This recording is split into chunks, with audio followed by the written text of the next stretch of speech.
And good evening to you. Welcome in to a Tuesday night, a cold Tuesday night across the Southland. I'm John Blankenship, your host of Tennessee Tuesday, along with my co-host Jason Boshears. And we have a special guest that'll be with us tonight, the Commander-in-Chief of the Sons of Confederate Veterans, Mr. Donnie Kennedy. He'll be joining us tonight with some information that you're going to need to know about. So we're excited to have him and another great program. Jason, it's been cold across Tennessee. I'm going to give you something special here. This is a little view outside of my house that you can't see too well right now because it's gotten dark, but it's still a sheet of ice across Humboldt here in West Tennessee. Jason, it may be the same where you are, and Donnie, the same probably where you're at today. Absolutely.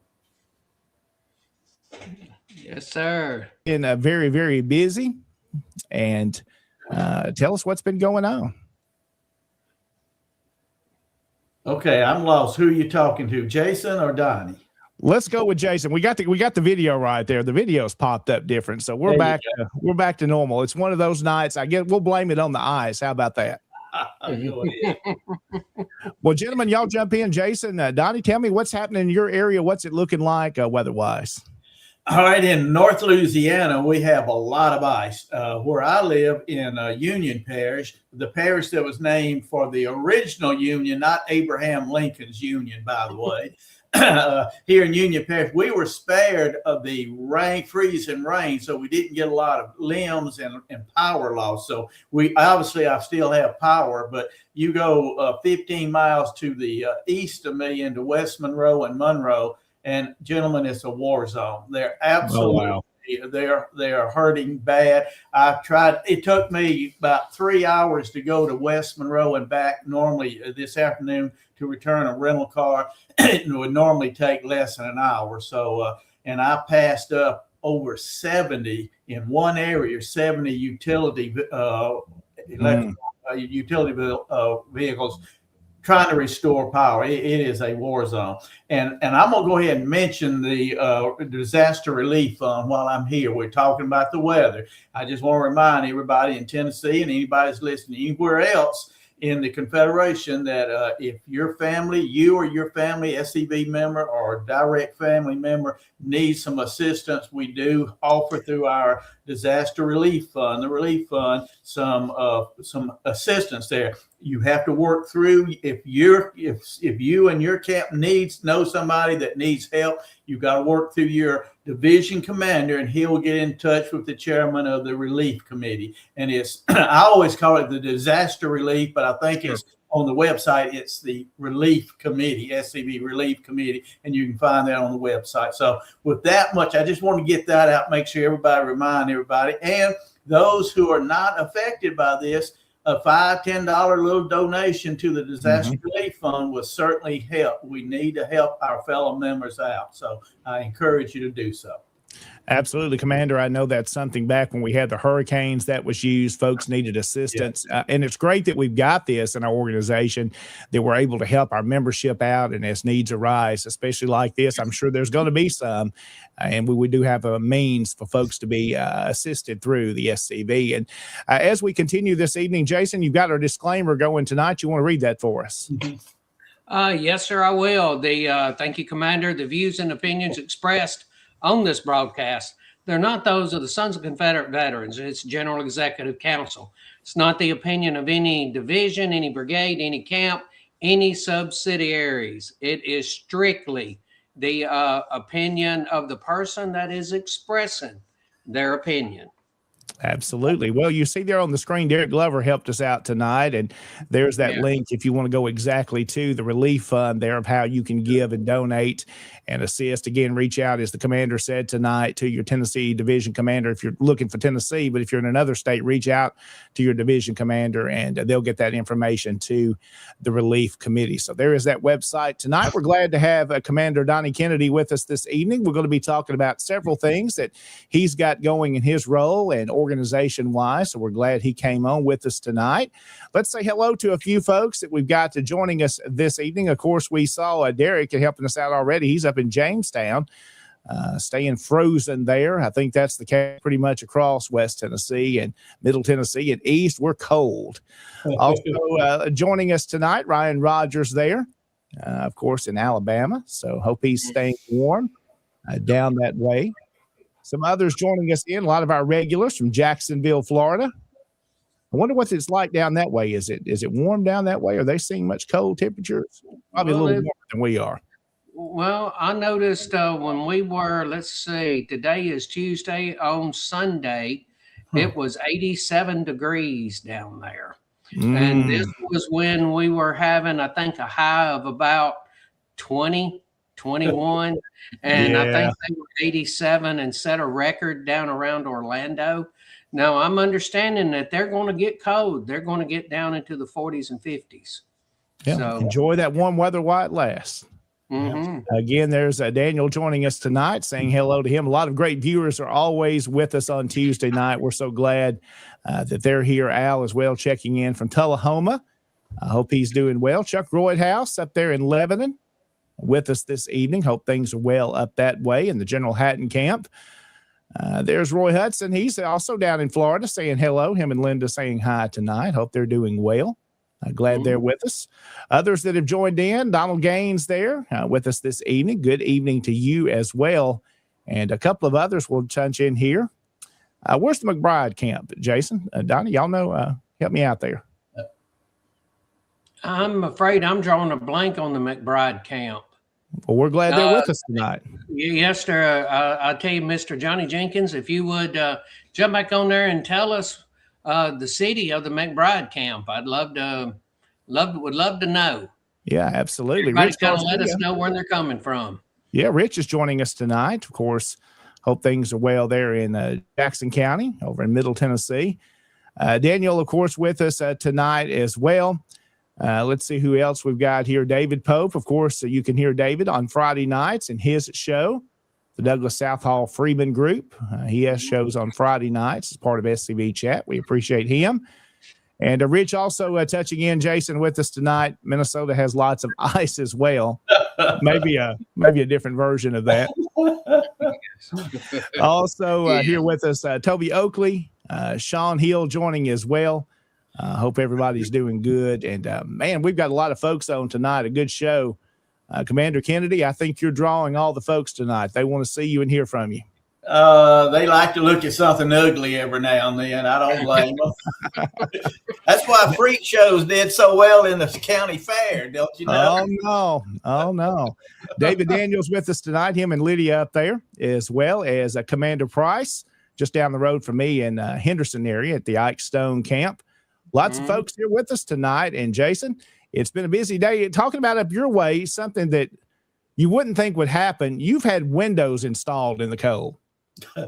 Yes, I did. Y'all remember back over, I guess, since about October or so, we've been having work done on the house. You know, we put the vinyl siding on and we ordered windows, and they said, well, they'd be in. We ordered them. It was back in October, first part of October.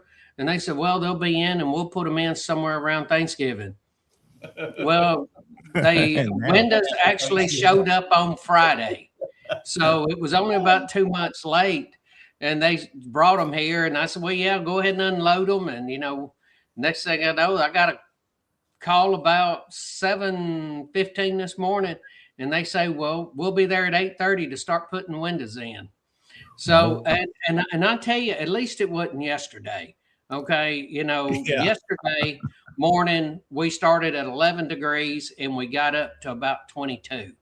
Today we started at 9 degrees and we ended up getting to 34. So it has been interesting to walk around in the house. The central unit is going, Jacksonville was 30 this morning and 56 this afternoon. Kim Hofecker, it's good to see you. And while Kim is on here, Kim is a chaplain down in Florida. Yeah. We're going to be having a chaplain's conference, according to Tom Hyder, our chaplain in chief.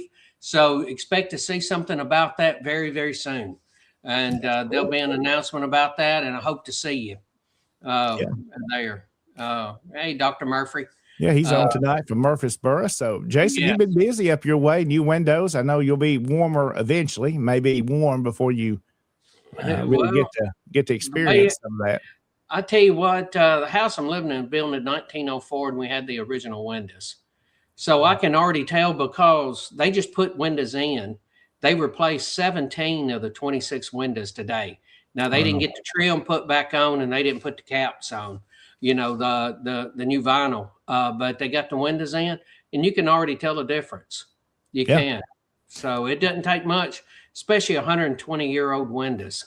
Absolutely. I know how that is. Same way with our house, an old house. I love my old windows. You wouldn't get me to get rid of them. I love the wavy glass from ours. Is 1905, 1906.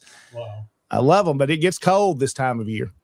Roy Hudson, they're also telling us in the 50s and 30s at night, so still a little warmer than we are. Springfield, Missouri, checking in there. So there's where they're out of in Springfield. So that's the McBride camp out of Springfield, Missouri. There we go. I'll be at the Missouri Division reunion at the end of March. So I'll see y'all fellas. Also checking in with us there. Let's see here. Kim has to say Jacksonville, Florida, no snow, no ice. We don't know what kind of ice he's talking about. I mean, it could be two different kinds, but we'll be careful tonight. As Jason gave us our disclaimer, we'll be cautious. We don't want to get demonetized or muted. Well, or they just remove the video. Yeah. What doesn't kill us makes us stronger. Yep. I agree with that. Also jumping in, Jim Collinsworth, our division chaplain, saying hello. He's just right down the road from me, about 10 minutes down the road. Lots of folks joining us tonight. We're glad to have you here. We've got several things to talk about. Commander Kennedy, after our first break, will be telling you about several things he's got going on that needs to put out to our organization and wants you to know about. So I hope you'll stay with us for that. Also coming up, we've got some stuff happening in the Tennessee division that we want to share with you, some news there. We'll do that later on in the hour. So that's all to come this evening. We hope you'll stay with us for the next hour and 20 minutes, however long this goes this evening. And you guys watch, and we'll be here with you, and we do thank you this evening. So let's go ahead, Jason, and we want to take our first break, and we want to say thanks to our sponsors this evening, our Patreon sponsors. We couldn't do this without them, scvchat.com. You can go to learn how to be a Patreon supporter. And, Jason, there's several different levels, right? Oh, yes, sir. There's several different levels you can join. I'll go ahead and I'll pull up the Patreon. You can go and see it there. Patreon.com, go to SCV Chat. you have the what they call the Feed a Moose level, $2.50. Y'all have heard us talk about that. They have a $30 level. They have a $10 level, a $30 level. $30 level is the merchandise level. It's where you start getting things after so many months of continuous support. Because you'll set it up on Patreon and money will come out every month. And then they have the sponsor where you actually sponsor a show and you actually sponsor SCV Chat. And we have Dr. Chris Cummins. He is one of them. And if you saw the show last night, we have a very new sponsor. And that is Pest Commander-in-Chief Larry McClooney and his book, Paradox of Freedom. There, he is sponsoring SCV Chat for that. Now, you can do that yourself. You can do that. It's $80 a month. But what that does is that goes to help cover the cost. And if you saw the show last night, you heard the conversation of what it costs to run one of these shows. Yeah. And it's not, you always go in your pocket. Well, let's just face it. All of us that are in the Sons of Confederate Veterans, we're always reaching for our wallets. Okay. Because we know that it costs to be a member of this organization and to do the things that we want to do. You know, it costs money to do stuff, to be active, to honor our ancestors, to preserve our heritage and our history. It takes money to do that. And that's the reality. Let's say that you want to go to a division reunion. That takes money. Want to go to a national reunion? That takes money. Let's say that your camp has a project you want to fund, whether it's a symposium or you want to go to Stephen D. Lee or you want to do Southern Crosses of Honor. The money has to come from somewhere. And we have a lot of things going on there at HQ. You've got the 21st Century Confederate Heroes. We got the Bricks and Pavers program. That's the beautification, the walkways of remembrance. Then we have the Forest Plaza. We're still going to be, you're going to hear some news about that coming up very, very soon. And that is going to be, you know, there's going to be a huge brick and paver deal coming out from that. Because with the 21st Century Confederate Heroes, there's going to be a paver that will go down on the walkway. If you've been to the National Confederate Museum, where you are there at Robert E. Lee, and you go to turn to walk toward the final resting place of Nathan Bedford Forrest and his wife, when you start that walk, that's the walkway you're going to be on. You're going to have the Looney Family Cemetery to your right. You're going to have Simeon Cummins on your right. Confederate soldier on the CSS Alabama. When they went into South Africa, they were refitting. They needed some meat. He went inland. They had a hunting accident. He got shot in the chest with buck and ball. They buried him in a local cemetery there, a local family cemetery. Sons of Confederate Veterans bought Elm Springs in 1992. They found out that, and they asked, would you like to have one of your own there at your general headquarters? And they reinterred Simeon Cummins there in 1994. And then you're going to be walking out to the grave site in the plaza of Nathan Bedford Forrest. Top of Nathan Bedford Forrest head, he's going to be 21 and a half feet in the air. And it's just going to be, 50 feet wide, 75 feet deep, with Forrest 21 feet in the air. It's going to be an imposing deal. None of this just falls out of the sky. There's takes people that makes this happen. And it's either doing it financially or people boots on the ground. And that applies to everything that this organization does. So your dollars that you give toward this, it goes to buying equipment. It goes into buying software. I mean, the software that I'm paying for now to be able to do, the ads that you see on there that I've been putting on, I use Canva for that, and because I had to go to Canva because publishers going away, October of this year, Microsoft is going to stop sponsoring or supporting publisher. And I've used publisher. So all of a sudden I had to go out and get something new. And Canva has been the replacement for that for me so far till I find something else. But to be able to edit videos and everything else that we do. And so our sponsors that are part of this, I want to thank Chris Cummins for his sponsorship of this. And I want to thank Larry McClooney for coming on with the Paradox of Freedom. And the Kennedy twins, they sponsored an entire season with their book, with the books that they did. So, the sponsor stepping up is a big deal. Thank y'all. Absolutely. We appreciate that, Jason. Let's go ahead and take our first break, and we'll come back and we'll be talking to Commander-in-Chief Donnie Kennedy of the SCV right after this. Was your great-grandfather a traitor or a patriot? Today's politically correct are trying hard to take away the heritage of the brave Confederate soldiers who fought and died for their land. But one thing is certain, they can't change history. Those Confederate soldiers were fighting for the same reason soldiers fight today. They were fighting against homeland invasion. We believe that the desecration of the bravery, patriotism, and honor of those men should not be allowed. They were outmanned and outsupplied, but they were never outfought. They were proud men who believed in fighting to protect their dignity, their homes, and their families. If you're the male descendant of a Confederate soldier, we'd welcome you to join with us in the preservation of that heritage. We're the Sons of Confederate Veterans. Check us out on the internet at scv.org or call us at 800-MY-SOUTH. That's 800-697-6884. Sons of Confederate Veterans, dedicated to preserving the reputation of men like Robert E. Lee, Stonewall Jackson, and your great-grandfather.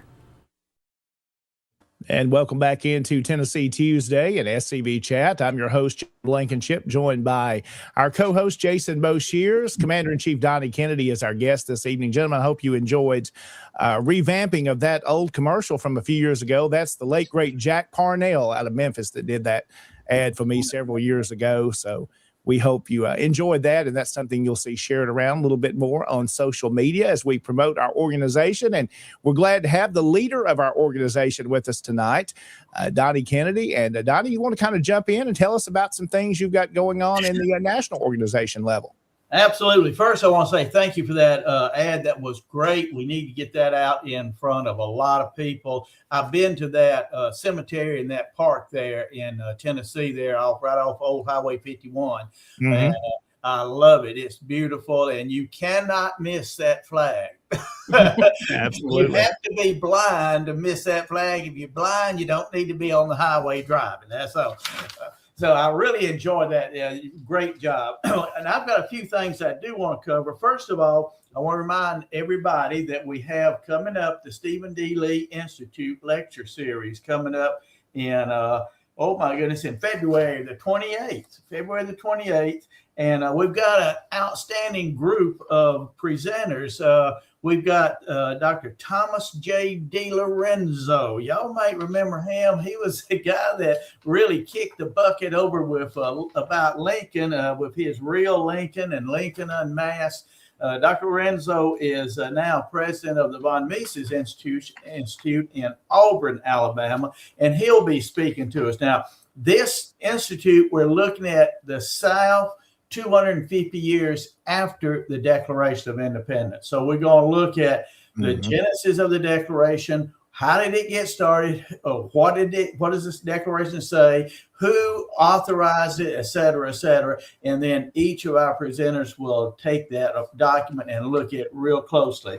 We also have Dr. Jeffrey Adicott, and he has written several books, especially dealing with some of the atrocities that the Yankee troops committed against the South during their invasion. And he is a well-known historian and really, I call him a political scientist more than anything, but he teaches in Texas at the university there. A very well-known fella. Y'all probably seen him before. Very dynamic speaker, good fella.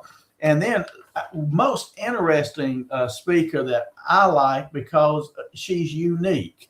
Her name is Dr. Wanjuri Joya. She is from Kenya. Okay. She is a Rhodes Scholar, got her PhD in Oxford, not Oxford, Mississippi. I'm talking about the Oxford in Great Britain. Mm-hmm. And she is a strong defender of Western Christian civilization against the neo-Marxist attack. And she was really active in Great Britain and got a lot of heat from the woke mob. So she came to the United States, and she said when she got here, she noticed they were doing the same thing against the Confederate history and Southern history and traditional American history.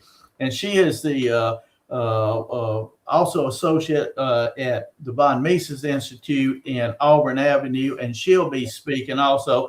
And Ron and I will be speaking there also.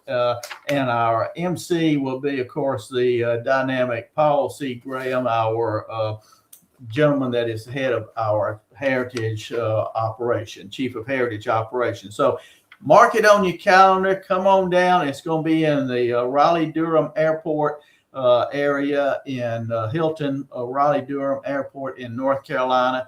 Y'all come on down, get signed up, where you can register at www.stephendleeinstitute.com. So we'd love to see y'all, and we need to support these type of institute and get a lot of education and a lot of enthusiasm going. Commander, when is that date again for that? Give folks that date February the 28th. February the 28th. And in May the 2nd of this year, we will have our traditional SCB homecoming and pilgrimage there at headquarters. Now, this year, we're planning something a little special.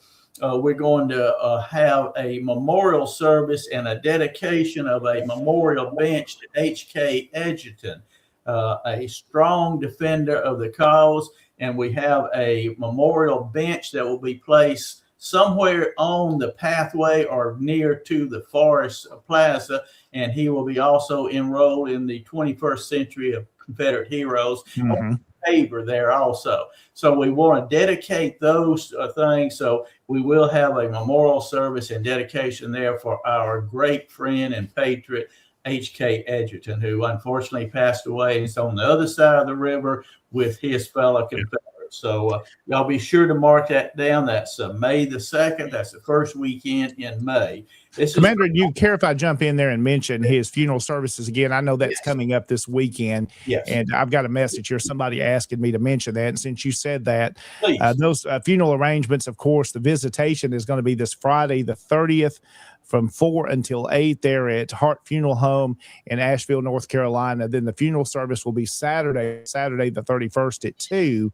And someone has asked, are they live streaming that service? I haven't seen anything with that yet, but if we do, we'll be sure to share that out on the channel. And again, I believe they're going to inter him on the 2nd, I believe, as well. So that's coming up, and we'll be sure to put that out for those that are interested.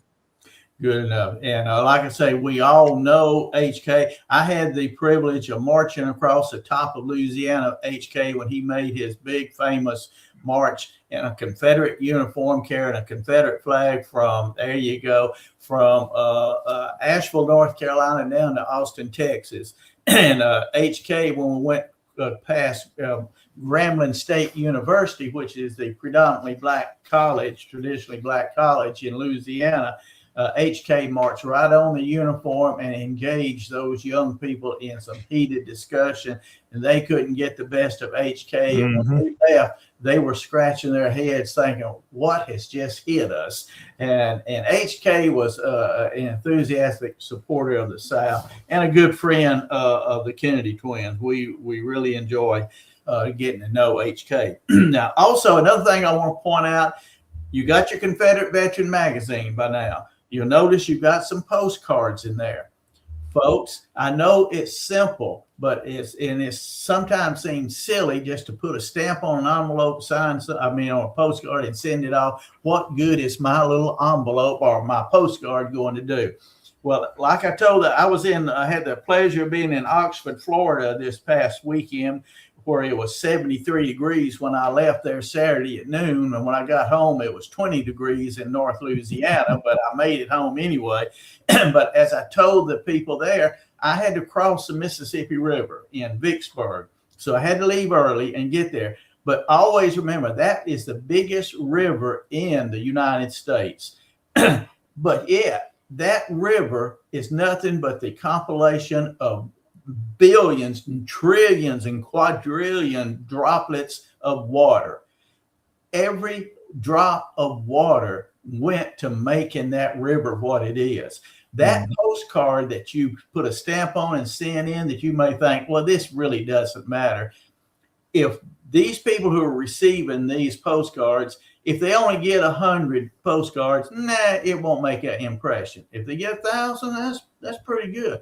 If they got 30 or 40,000 postcards, then they'll know those sons of Confederate veterans. We might need to talk to them when we start talking about Confederate issues. Now, right now, if you're listening to the news, and the conservative news is just as conservative commentators are just as bad on Southern history as the neo-Marxists. Right now, Tim Walz, the governor of Minnesota, is being called the second Jefferson Davis. People throughout the North that are not abiding by or fighting the ICE efforts in their states, they're being called Confederate states. Now, this is ridiculous. It has nothing to do with true history. It slanders Jefferson Davis. It slanders our Southland. We need to be able to give our opposing viewpoint, and we won't be able to give it if those people at Newsmax, Fox, and all these other, if they've never heard of us. I can't pick up the phone and say, hey, look, I'm the commander-in-chief of the Sons of Confederate Veterans, and I want to talk to Jesse Waters about this issue. It don't happen. I can send them a certified letter. It don't make any difference. But if they get 35 or 40,000 postcards and they keep getting them every 3 or 4 months, they will eventually understand that we are out there and we need to be contacted. So that's one thing I want to be sure. Use those postcards. Every issue of the Confederate Veteran until I get out of office. And if whoever is the commander-in-chief after me, if they wish to continue, great. But we'll be having postcards being mailed to different people. Use those postcards. One of the things that we are doing right now, the Confederate Legion is pushing. We bought about 500 copies of the, I think it was the November, December issue of the Confederate Veterans. And we are offering those 5 copies to any camp that will just contact the chief of heritage operation and say, I want some of your Confederate veterans. The only obligation, if camp whoever, if we send you 5 copies, you are obligated to find 5 people in your community who are not SCV members, but 5 people who may be interested, who may have an interest in, quote, the war, or an interest in political activity, or it may just be your city councilman that you know he's pretty good, but let's send him this. They will get information about the Sons of Confederate Veterans. And that, again, it puts the political class and it puts common people on notice. There is a big organization out there, and this is a nice magazine. It's a way to get our face in front of people who don't already know them. So, by all means, take advantage. All you have to do is call or email the chief of heritage operation, and he will send you the 5 copies. It won't cost you anything. We've got, I think, 500 copies, 5 per camp. When those are gone, that's it. So if your camp wants to be involved, you better call quickly, because we've already sent out quite a few, but we've got more to send out. So let's do that. Coming this year, gentlemen, we're going to have some major elections in this country. Please take note of the Get Out the Vote ad that we have on the Confederate Legion site of the Sons of Confederate Veterans. It is a non-political ad. Strictly, we can run these type of ads, and it simply tells the communities, the 30-second ad, it tells the community that the Sons of Confederate Veterans, America's oldest veterans organization, encourages all Americans to get out and vote. Be a patriot. The Sons of Confederate Veterans encourage you to vote in this election. We're not telling people who to vote for or who not to vote for. We don't endorse political parties, but we're getting the message out to the community that you need to get out and vote. Now, that does 2 things. Number one, it helps people to remember to go vote. But guess what? Those political leaders who have been stabbing us in the back, they hear this too. The Republican Central Committee in your area, they'll hear it. The Democratic Central Committee, they'll know that, those sons of Confederate veterans, they're getting kind of busy. I don't know if we want to aggravate those folks or not.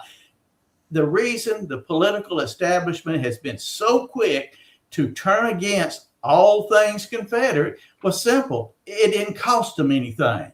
Yeah. By us letting them know we got an effort to get out the vote. In Georgia, they're doing a great job of registering people to vote as well. We can do that. That does not cost. Hey, I like that. I don't know who said that, but that's good. If they know, we will grow. And if the politicians know we're out there and defending our heritage, they will not be so quick to turn against us. Two other things, and I'll back off here, but we also have in April, I'm encouraging every division to put up a Confederate billboard. Get in touch with Lieutenant Commander-in-Chief Tony Griffin, and let's take a look at these billboards. You still got time. You can get them up, and let's get. And if you can't get them on an interstate highway, get them on a major highway. That Highway 51 going through Tennessee there. Hey, that is a great. I like it because I used to travel that highway years ago when I was a kid, before the interstate was established. So we need to have, every division needs to have one or two of these billboards up. So let's try to get that going. Now, one last thing, and I'll leave y'all alone. Have y'all seen the Dixie Defender? We have one for the gun show. What we're producing now, this one that I'm holding in my hand, is the Union Parish Dixie Defender. It is a Dixie Defender to be given out in the local area here in Union Parish to let people know that Union Parish had some really historic Confederate veterans who came back from the war and built Union Parish into what it is. There's 3 articles in here about Union Parish people. This guy here on the front page is George Washington Bolton. This guy is from Shiloh, Union Parish in Louisiana. He became Speaker of the House of Representatives in Louisiana after the war. He became the first president of the Baptist Association in Louisiana, and he was president of the Louisiana Bankers Association. Very impressive. And he was a Confederate veteran. And some of the things this man said, and I wish I had time just to talk about him a little bit, but one of the things he said, he was bemoaning the loss of a good friend, but he said that this good friend died in the cause of Southern independence, not to defend slavery, but for Southern independence. And he said, Bolton said he would stay as long as he had to in defense of my country, is what he said he was doing. There's a gentleman on the back, Elijah Ward, who the Ward camp here in Union Parish is named after. He is another political leader. Now, these are Union Parish people. It's local. But you'll also notice, I'm going to hold this up, there's a nice big ad for the Sons of Confederate Veterans, talks about our museum, Elm Springs. We've got QR codes that you can, have videos, much like what you've seen there.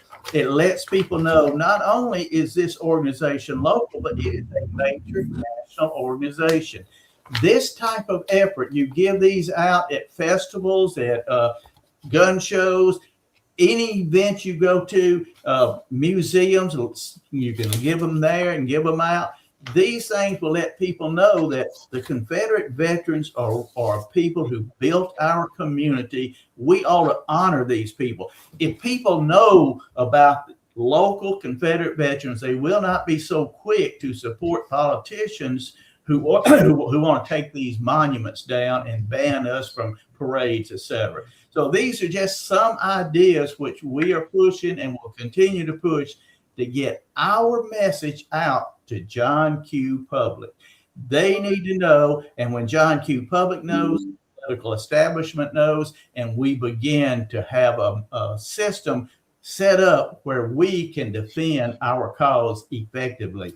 If the politicians know who we are, they will not be so quick to jump on the BLM Antifa bandwagon to pull down monuments and to ban us from marching and parades and that sort of thing. So that's what all this is about. It's just a matter of what, I hate to use the term propaganda, but that's all it is. It's information getting to the general public to make sure that they understand who we are, who they are, and why they should be proud of their Southern heritage. So with that said, gentlemen, I can't think of anything else that I'll have to say. I'm sure there are a few things I would like to continue to say, but I don't want to take up your whole program. So, John, I appreciate it. And Jason, I just really appreciate all the help you've been given the organization in the last couple of years, especially helping me out. So I just want to say thank you. You and Ron have made my job so much easier. So I appreciate y'all. And I appreciate you, Commander. It has been a pleasure to serve with you really for the last 10 years. Yeah. You know, we've done a lot of stuff together over a 10-year period, and we'll continue to work together. We've got a long way to go still. That's right. Well, gentlemen, while y'all are both here, let's mention this. And Jason, I know you've kind of been behind putting some of this together, SCV Success, and you have just shared a new one of those. Do one of y'all gentlemen want to talk a little bit about that tonight? No, I guess I could. Commander, were you there for the? No, I was not. No. No, sir, I wasn't. From pictures I saw, I wasn't able to make it. I had something going on that time and wasn't able to. But the Raphael Sims, camp number 11 out of Mobile, they lost the Raphael Sims statue that was on Government Street. They lost it a number of years ago. They were able to get the original granite base, but the statue itself is in a museum down in Mobile, and the Raphael Sims camp raised the funds and had a bronze statue made, and they rededicated it. Now, that's not the original one, but they have the original base, the original granite base. But that is a brand new statue of Raphael Sims, and it is on private property that the Raphael Sims camp number 11 owns. So this is everything that they have done to do this. They've done a tremendous amount of work. It is at Fort McDermott. You can go, you can see it, you can visit it. The camp down there has done just a tremendous amount of work. And Commander-in-Chief Kennedy and I were talking one time, and it was brought up that we don't advertise when we have good things go on.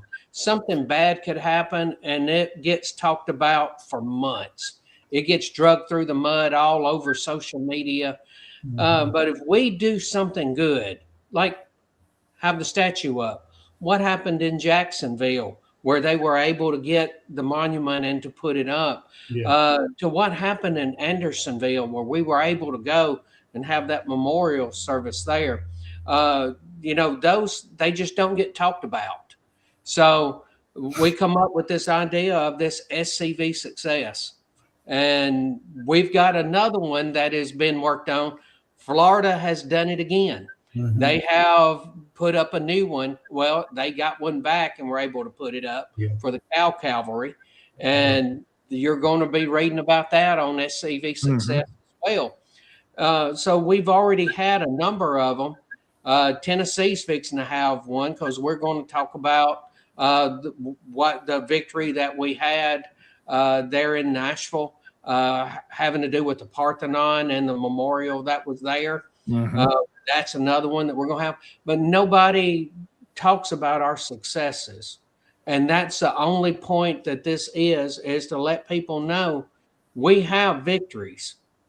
We have good things that happen. So that was the whole purpose of this, and just to get it out into people's eyeballs, let people see it. Because some people, I've heard numerous SCV members tell me, we never win anything. We never do anything. Why do we even try? Well, folks, we do have a lot of victory. And If I can interject here, I want our people especially to know and to pass this information along. Yes, the enemy have taken a lot down, but we have put a lot more up. That's the right. enemy have destroyed a few, but we have established new monuments more than the ones they destroyed. And a lot of times what happens is the enemy of BLM, Antifa, whoever, they will say, remove this monument. And yes, we'll go to court and have a settlement where, okay, we'll remove it, but the municipality has to pay for the removal and place it in a better location. Here in Louisiana, I can name at least 3 monuments where that has happened. And the monuments are in a better location where more people who appreciate those monuments will see them. And this is what Jason is talking about. Our people need to know that. Our SCV people need to know that so they can pass that information on to the general public. And one of the things I want to encourage the people in Tennessee, be sure that every camp you have has somebody that's designated as your heritage operation individual.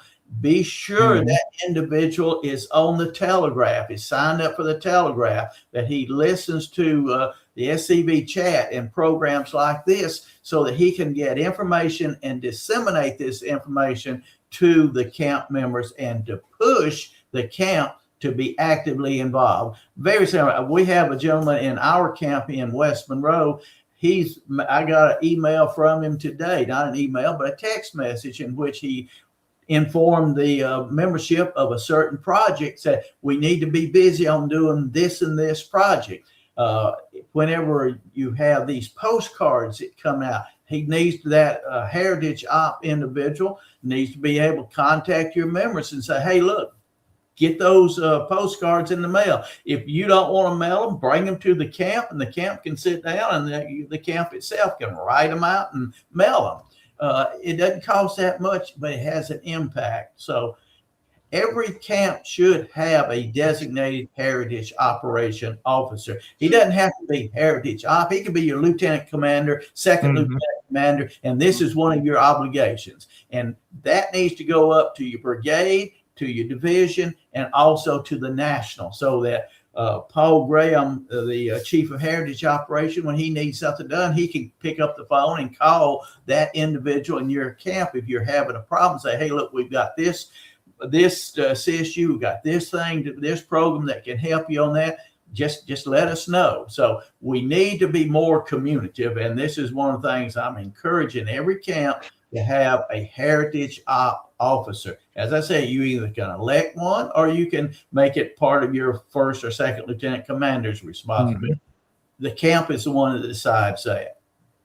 Well, and I'm glad that you brought that up.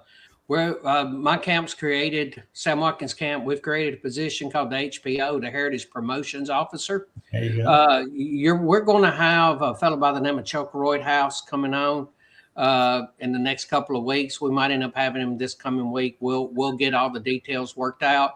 And he has a whole program on the Heritage Promotions Officer, because that is one of the most important people in the camp in a service. Absolutely. Yeah. And it's and he actually wrote up a thing on it, and I read about it. And where this come from was, if you'll remember, we had a Confederate Legion workshop there at Elm Springs. And, you know, that was one of the things that was talked about, was creating a heritage promotions officer. And that's where this come from. Chuck Roydhouse went home and he wrote up a whole guidelines to go by, and he showed them to me, and we talked about it, and I put them in there, and my camp adopted them. Because they go, yeah, and it's part of their constitution now, the county part of the camp bylaws, to where we have a heritage promotions officer. Because that person is, like you said, he's critical for receiving information where we have victories and getting the information out. And, you know, it takes it to his camp, to everything else. So, yes. Absolutely. Good information tonight, gentlemen. Yeah, so it's something all of our camps need to work on. Oh, yes. And I want to thank you for bringing up the HPO. That's what him and I call it, the Heritage Promotions Officer. And that's come strictly out of the Confederate Legion workshop. Yeah. And I want to encourage everybody, if you're not a member of the Confederate Legion, join up. $50 is all it costs you. You can donate more.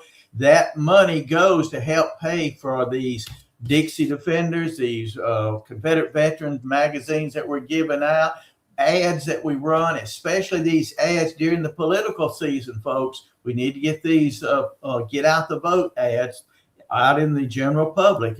We've had a lot of good success on talk radio, but we need to get this on country and pop stations also. And I've had no trouble whatsoever with radio stations. Once they hear the ad, they say, okay, no problem with that. So you should not have a problem. Some of the other ads that we do, the 1 minute ads, a little bit stronger. Some stations are kind of hesitant to run those, but and it's getting to be less all the time. I think that the tide is beginning to turn, gentlemen, but we need to keep pushing and push a little bit harder. Well, absolutely. And I'm glad you said it that way, because the more we push back, the harder they're going to push back. Yeah. So we have to remember that when somebody tells you something and you push back against it, their attack is going to increase. Yeah. So we just be prepared for that. Don't be surprised about it. Be surprised if it doesn't happen, but be prepared for when it does happen. And that's what we have to do, is we have to prepare ourselves. Absolutely. Well, good information tonight, gentlemen. Commander, thank you for being with us tonight. Lots of stuff happening in the organization. We're glad you're here to pass that along. And we've got a lot of viewers with us tonight. So, gentlemen, let's go ahead and take our next break. We'll come back and we'll go over a few things happening in the Tennessee division tonight. We've got some business there we want to put out and share with some of our viewers. And we'll be talking with some of them and share some of those comments coming up right after this. Our Southern heritage is under attack. Whose heritage, some may ask? Well, the heritage of those that love God, their families, and their homes. We must stand together and fight back against those who wish to destroy it. The sons of Confederate veterans regard these attacks as frivolous and are committed to preserve and protect our history. We can't do it alone. We need your help. To learn more about membership, visit TennesseeSCV.org. If not us, who? If not now, when? When my mother was in college, she danced with Confederate veterans. To me, it wasn't that far away. My father knew this. My mother knew this. Almost 50 years ago, I joined the Sons of Confederate Veterans. In those days, we weren't concerned about saving monuments or any of those things. That wasn't necessary. In fact, none of us had any remote idea that it would ever come up. We can't just sit there and react. We have to be proactive. Or, as Robert E. Lee said, the best way to disrupt your enemy's plans is to strike first. Everyone should do all in his power to collect and disseminate the truth, in the hope that it may find a place in history and descend to posterity. History is not the relation of campaigns and battles and generals or other individuals, but that which shows the principles for which the South contended and which justified her struggle for those principles.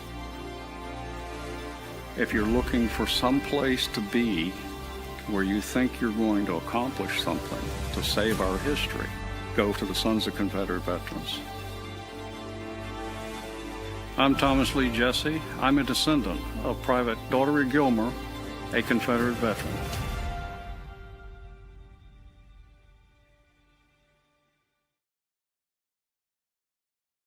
And welcome back into Tennessee Tuesday. I'm your host, John Blankenship, along with my co-host, Jason Boshears.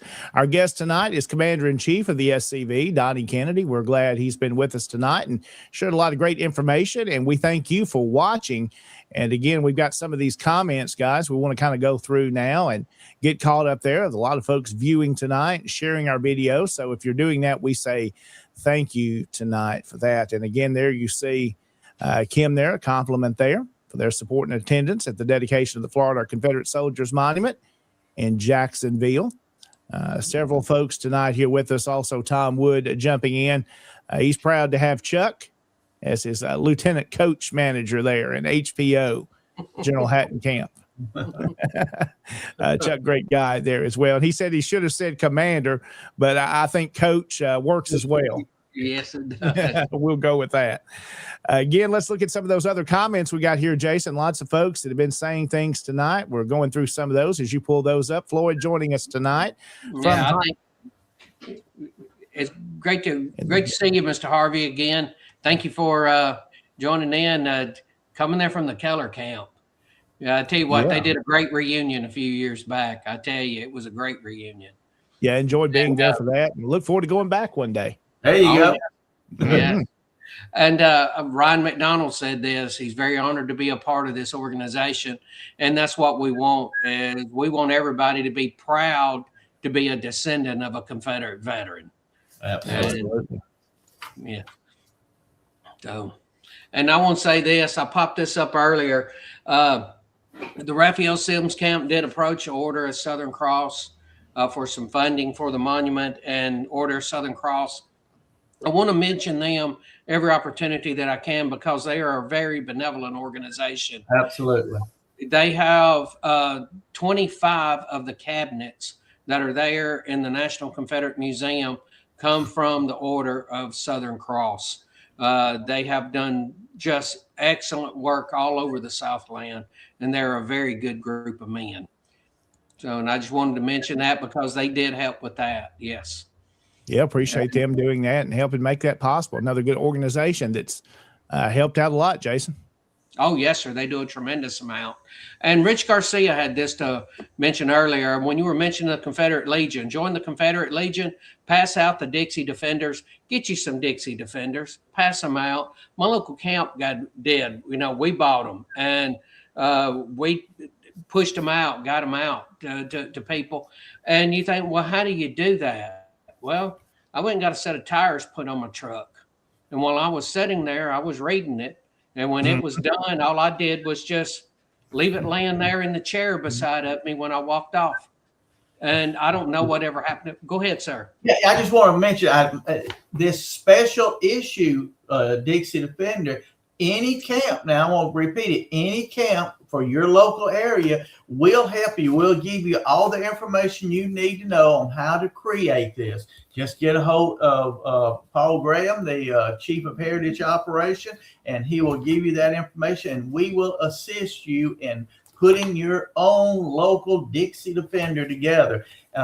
I'm telling you, it is a firm belief among historians that history is local. If you can attach localness to your total history, it becomes part of my history then, because we're talking about people in my area that my family knew or knew of, and that we are here because of them. That's one of the best ways to advance the Sons of Confederate Veterans, and it's all local. I was told back in 1985 when I joined the SCV that the work of the SCV is done at the local level, at the camp level. National can help. National can help you create these and get these printed up, but it has to be done at the local level. You have to get the information to us. You have to help put it together, and you have to distribute them. But that makes it very, very personal. And it, again, once your people in your local community have a more positive opinion about Confederate veterans, politicians will pay attention when we say, don't mess with our monument. Don't tell us we can't march in this parade. So that's what it takes. Get with it, folks. I told the people in Florida this past weekend, we are on the edge of some major, major victory if we'll just push a little harder, go a little bit, and continue to be dedicated as we have in the past. We can see the end of all this wokeness in our society. I firmly believe that. I agree with that tonight. And gentlemen, one of the things that we have in Tennessee that's been here for several years is our license plates, our vanity plates that you can get, and a portion of those funds come back to the Tennessee division, which help us do many of the projects we work on, whether it's defending if we've had to go to court for issues.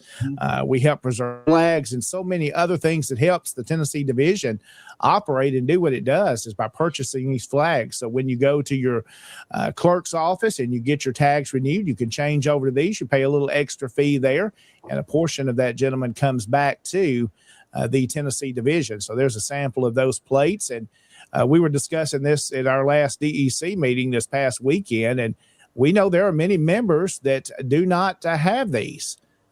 So we encourage them to do that, but there are members that obviously have them and some that don't. And we want all of our membership to have them, but the general public can purchase these as well. And they're also helping the Sons of Confederate Veterans. So that's another good thing that Tennessee has going for several years. That's very important. It honors our history by having that Confederate battle flag and that SCV logo right there on the plate. And again, it's coming back to benefit our many different projects in Tennessee. Yes, and it is a rolling billboard. In fact, I can give a direct example that has happened recently, and the commander knows this. I come out of the post office, and there was a gentleman that approached me because of the SCV license plate I have on the back of the truck. Well, we are now advertising on that radio station, WXRQ radio station. Awesome. And we have been advertising on it now for several months. We've got new ads that are going to be coming out. As you know, we're preparing because we have a March and April one that we're wanting to do. And, you know, it's just advertising. This come from the license plate. I walked out of the post office and the gentleman stopped me. And after a 5-minute, 10-minute conversation, it turned into a 30-minute conversation and with us advertising. SCV has been advertised on those, and I have heard them. So, you know, and Roy Hudson said this, and I agree with this. We will win with a good offense. Absolutely. There comes a time you can't fight if you spend all your time on your heels. You know, you have to get up on your toes and you have to fight. And listen, fellas, that's why LSU wins so much, because we have a good offense, not just a defense. See if I get anybody angry now. the point is, Jason, you're making the point. A defense is definitely needed, but a defense never wins a ball game. It has to be the offense. You've got to be offensive, taking the charge to the enemy and give them cold steel, as Jackson would say. And that's what we will win. We've been good at being defensive, but we've got to go on the offense, and that's what we've been doing the last several years. And I appreciate Jason helping out and really helping to make it happen. Well, and if we keep it up with the football analogy, a good defense can keep you in the game, but to win it, you have to put points on the board, and you put the points on the board by having a good offense. And, you know, it's just, and you mentioned something earlier, and I wanted to pop this up. You go ahead, and I see you had that by Lane. Go ahead. You're fine. Yeah. Because you mentioned the Dixie Defender. Chuck Roydhouse, who we were just talking earlier, who's doing the HPO. He said the General Hatton camp did well passing out the Dixie Defender at the local gun show. So we're doing the right things with this. So you have to get out there and you have to let people know you and see you. And then this is something that I'm happy to see coming back with a full force, and that is SCV first. That's important. There have been several people that have that, and Moose has even done a program on it. Harrison has even done a program on the SCV first, and I'm happy to see that coming out and to be talked about. So, but I will just, and I want to thank the commander for the opportunity he has given me to help and to assist. They have him and his twin brother. I'll let them argue over who's the smart one, the good looking one. I'll let them argue all of that out. But to work with them has really been a wonderful experience. And they know how, because there's ways to win every one of these. and they know how to win every one of these. But what I like the most about talking with them and working with them, they're a firm believer in an ounce of prevention is worth a pound of cure. Amen. We need to make it where we don't have to go to any of this, because when somebody comes in and they go, we need to take a monument down, somebody needs to look at them and go, no, we're not even going to talk about that because. Yeah. And that just ends it all right there. And that's what I like about it. Yes. Well, gentlemen, I want to mention this one here because this is a pretty neat idea, something I haven't thought of. Kim here mentions to us, since they don't have the SCV license plates, he ordered a personalized plate with SCV followed by his camp number. Pretty neat idea, because people see those vanity plates and those custom ones, and what does that mean? So a pretty neat idea to promote the SCV without them knowing about it there. I like that. That's another neat idea. So we've got to be out there, gentlemen, in the offensive and doing things. We got to be creative. Our people that are against us, they're creative and very creative. We've got to get ahead of them and to use the mediums that are available to us, like this tonight. This is a chance to promote what we do and why we exist. And it's of it all, we're honoring our ancestors by doing this. Oh, yes. Yes, Well, gentlemen, so far a great show tonight. We're a little bit past 8 o'clock. We've got a couple of other things. We want to take one more break. Want to go over some SCV business, and we'll wrap up here in just a few minutes as Tennessee Tuesday and SCV Chat continues on this January the 27th. Was your great-grandfather a traitor or a patriot? Today's politically correct are trying hard to take away the heritage of the brave Confederate soldiers who fought and died for their land. But one thing is certain, they can't change history. Those Confederate soldiers were fighting for the same reason soldiers fight today. They were fighting against homeland invasion. We believe that the desecration of the bravery, patriotism, and honor of those men should not be allowed. They were outmanned and outsupplied, but they were never outfought. They were proud men who believed in fighting to protect their dignity, their homes, and their families. If you're the male descendant of a Confederate soldier, we'd welcome you to join with us in the preservation of that heritage. We're the Sons of Confederate Veterans. Check us out on the internet at scv.org or call us at 800-MY-SOUTH. That's 800-697-6884. Sons of Confederate Veterans, dedicated to preserving the reputation of men like Robert E. Lee, Stonewall Jackson, and your great-grandfather.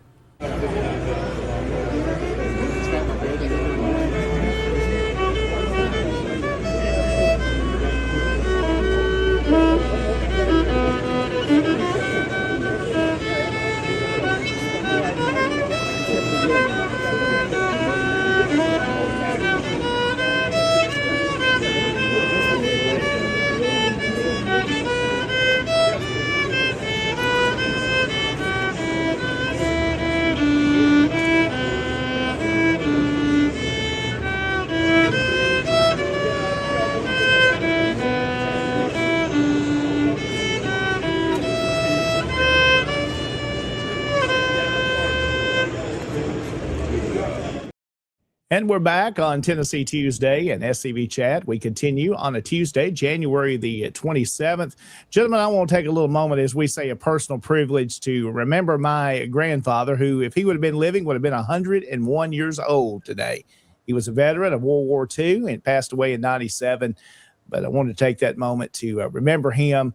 Of course, he was a grandson of a Confederate soldier who I joined the SCV under. So, wanted to mention him tonight and his sacrifice, and all of our World War II veterans, gentlemen, as we talked about, me and Jason did a few weeks ago, as that generation is just about gone. We're down to the final few of those men that are still here with us. Let's look at something pretty neat. I don't know if y'all saw Eric Pravetti's post, and I didn't ask him for permission to do this, but I wanted to show this video, and I don't know if I can play it well enough. I didn't download it. So if you haven't seen the deer that are moving across, there's Elm Springs in the background, the National Confederate Museum. So some deer are moving through. I think they're in competition on who gets to enjoy some of those. So I thought that was a pretty neat thing that Eric said. And what a great view of Elm Springs in the background. Hopefully he got some good photographs of them there as well. So I appreciate Eric and Adam and all the staff at SCV headquarters and the work they do. Gentlemen, without them, we couldn't do what we do. Because they're working behind the scenes and keeping our organization operating. He did say on Facebook, I noticed that some of the staff will be at headquarters tomorrow, and they'll be getting started back to work now. But I specifically asked them not to have anybody there while it was so dangerous because of the liability and everything. But obviously, I told Adam that you're on the ground there. You know what's good and what's not good. Mm-hmm. And he obviously began to open it, I think, from 10 to 3 tomorrow. And as things progress, I'm sure it'll be open even more. So that's just great to have that museum open now. And it's open on weekends. So, folks, tell people about it. Let's spread the word. Let's get a heck of a lot more visitors into that museum. Absolutely. We appreciate, again, Adam and all the work he's doing there at our museum. And again, those hours, Monday through Friday, 9 to 4, these are the regular hours. And then on Saturday also from 9 to 4. So make sure you go to Columbia. Of course, it's here in Tennessee for us, just up the road from me. Jason's the closest than any of us, but I enjoy going there and seeing the work that's been done at our museum. Make your vacation up to Tennessee and to come see the National Confederate Museum. Gentlemen, a couple of other things that are coming up we do want to mention tonight. Jason, you're going to be the guest speaker. You're busy here in the next few weeks. You've got a lot of events you're speaking at. This one's coming up in March as they bring back the General Patrick Cleburne birthday celebration. Yes, sir. And they've asked me to come and to speak on the first, my first hero, Confederate hero, was Patrick Cleburne.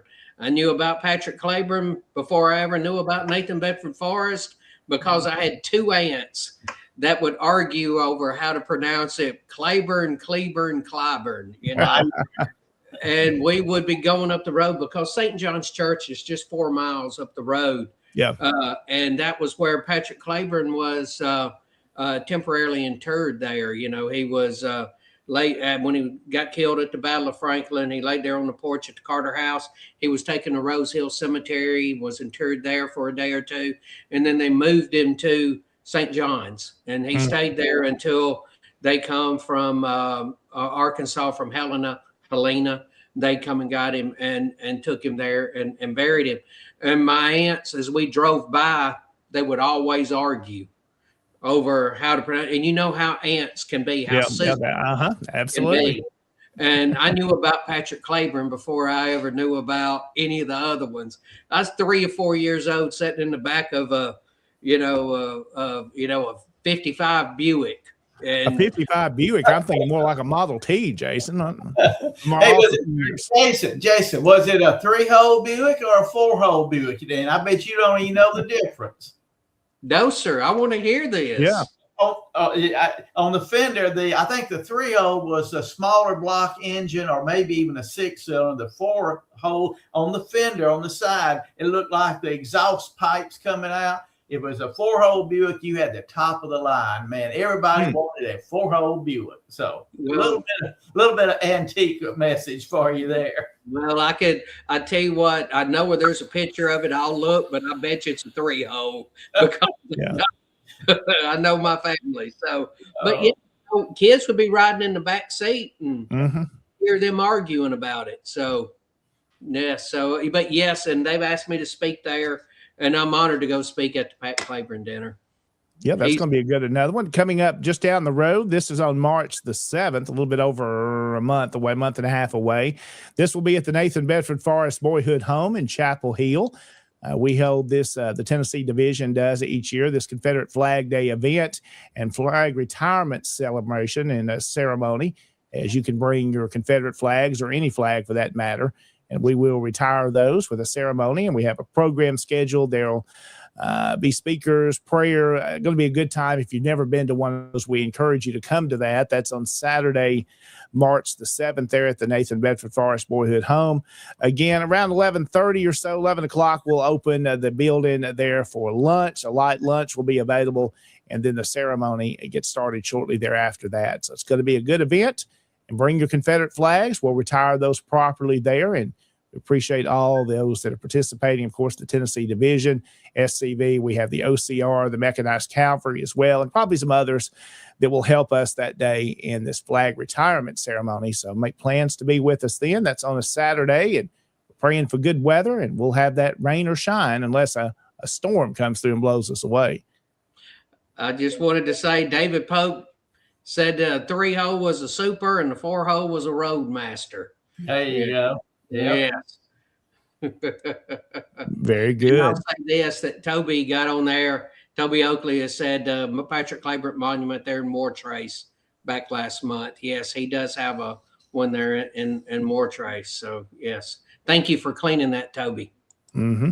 Well, gentlemen, another thing, we mentioned HK earlier this evening and his passing, of course, one of our true heroes I know we all look up to and appreciate all he's done for honoring our ancestors, and has really brought the Confederate battle flag in the forefront as a symbol of, some would say, hate, but he has totally turned that around to put it in a positive light. And I issued a proclamation this week for the folks in Tennessee and our membership that have Confederate flags flying, if they would lower those to half staff beginning on Friday, the 30th.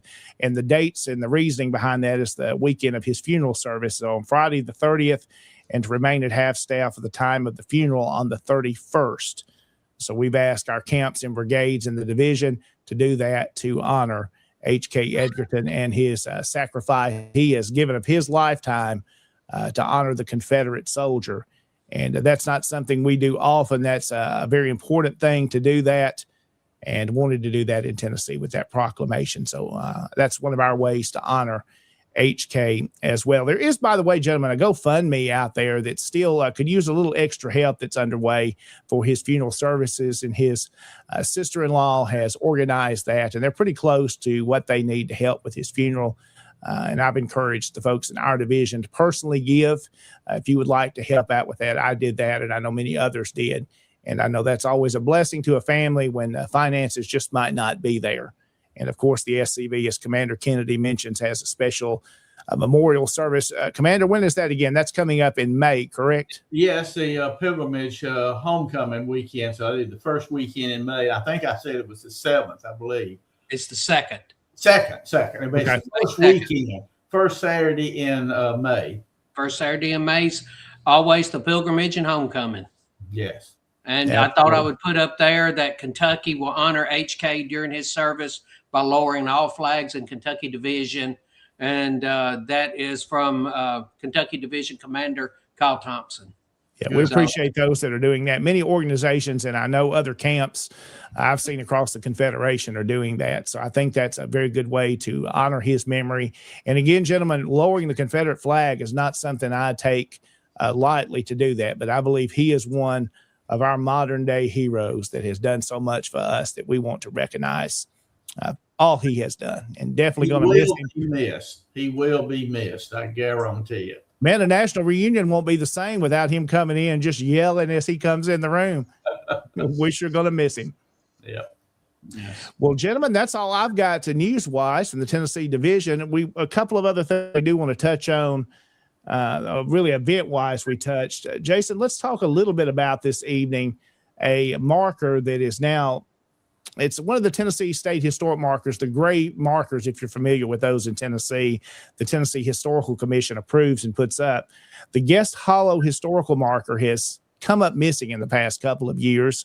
Now, at this time, we don't know whether that marker is been damaged, taken down, what the reasoning, but we know in late of 2023 that marker was removed. So several of our members have been asking, what is the SCV doing to help with that? As your division commander, I have reached out to the Tennessee Historical Commission and our contact person there that's over the marker program, and I'm waiting to hear back on that to see what it takes to get that replaced, and it honors that little skirmish that took place there. And we want to make sure that is returned. We know there's a cost to put those markers up. By the way, folks that don't know, they're like $2,500 for one of those to be put up. So hopefully this can be covered under that program, and we can get that marker back up. Anything that honors something Nathan Bedford Forrest was involved in, we want to be able to help with that. So know that that's being worked on, and your command staff in the Tennessee division is working there. Gentlemen, also Fort Pillow, and Commander-in-Chief, you may know a little bit about this. An effort has been kind of brought up in Tennessee to turn that state park over to the national federal government, that it becomes a national park. And that's something we strongly oppose in Tennessee, that happens. We want to keep that local control of that park. Gentlemen, we all know what happens when the national federal government takes it over. It's going to become woke. It's going to become politically correct. They're going to change the narrative. So we've worked with state representatives and senators in Tennessee that we feel pretty confident now that's not going anywhere. Good. That it will stay under Tennessee control. So Mark Buchanan, who is over our heritage operations here, is doing a great job staying on top of things like that. That we want to keep Fort Pillow and the true story and the true history, but that being honored. So gentlemen, y'all know what that's about. You've seen this happen, and y'all feel free to jump in and comment what happens when the federal government and the national parks take these sites over. Yeah, I'm wondering, Jason, did y'all not use the one-click politics in this effort at some point in time? I thought no, sir. We actually go ahead. I'm sorry, I didn't mean to interrupt you, Commander. No. I was wondering if you had, because if you had not, and you do need to do so, by all means, use it to get your members to get hold of representatives. But it sounds like you may be headed in the right direction right now, anyway. Yes, sir. And it was talked about. In fact, I even contacted you about us being able to use one-click politics to be able to do this. We were already having conversations with people, and this has been attempted several times in the past. Yeah. And so this is not the first time that this has come up. It just never got any traction.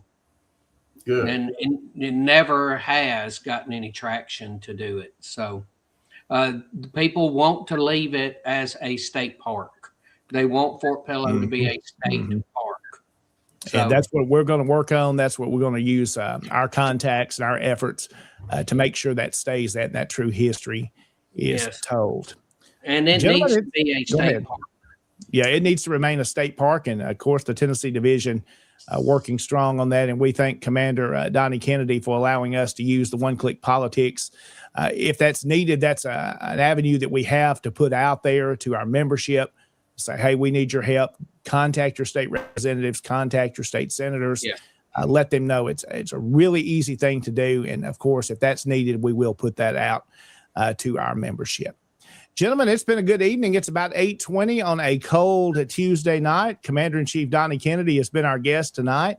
Commander, always glad to have you here, of course, on SCV Chat, and glad to have you a first-time guest on Tennessee Tuesday. It has been my honor. Thank y'all, both of you gentlemen, for all you're doing. Hey, we're all in this together. We're fighting the just cause for our ancestors.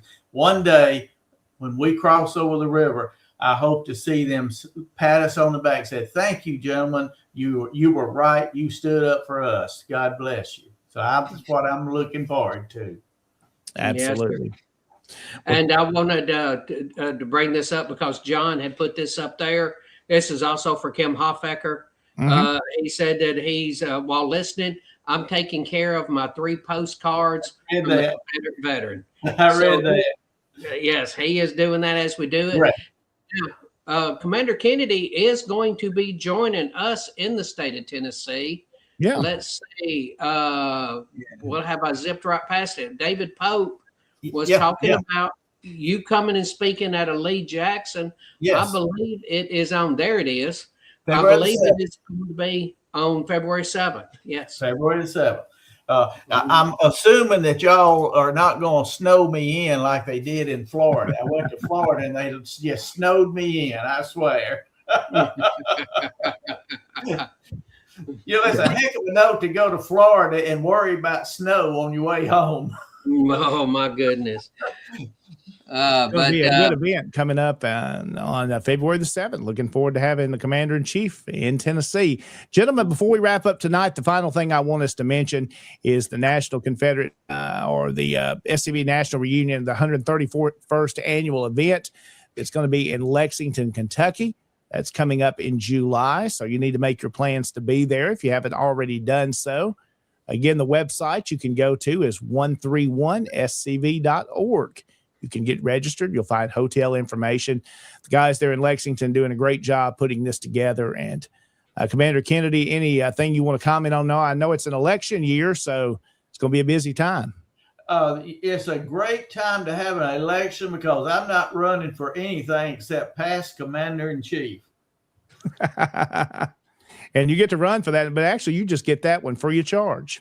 Man, that's beautiful. Well, we do appreciate all your work that you've done and continue to do for our organization. Of course, the Kennedy name, long recognized with anything Confederate. You go back to the South, it was right. And when was that book first come out? I think it was 91, the first edition, 94, second edition, and 2020 for the third edition. And as of right now, we've already had somewhere around 170,000 copies purchased. So that's outstanding as far as I'm concerned.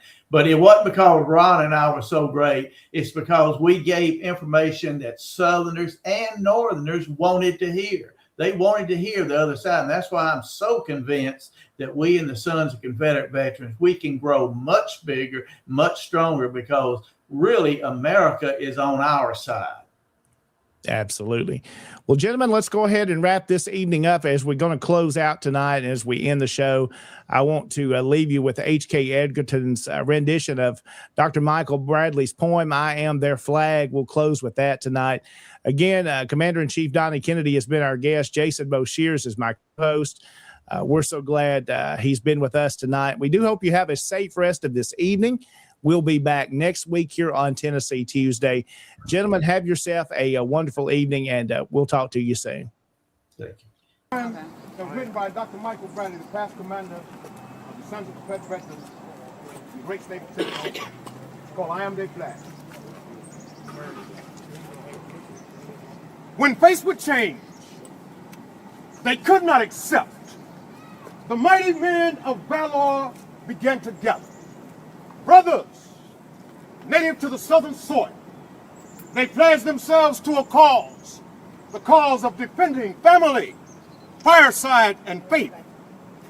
Between the desolation of war and their homes, they interposed their bodies and chose me, the Christian cross of St. Andrew, the first apostle of Jesus Christ, as their symbol.